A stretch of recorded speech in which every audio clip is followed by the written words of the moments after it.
يعني ايه الامان؟ ان انت تروح لشركه محترمه اللي هي تسليمات. تمام. نمره 2 الموقع، تنقي موقع مناسب.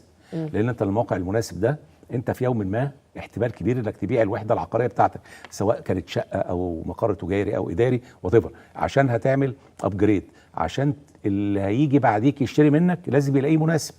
يعني الامان دلوقتي في انه يكون موجود تسليمات سابقه. نمره واحد الامان. انا النهارده عايز اسكن قريب جدا. تمام.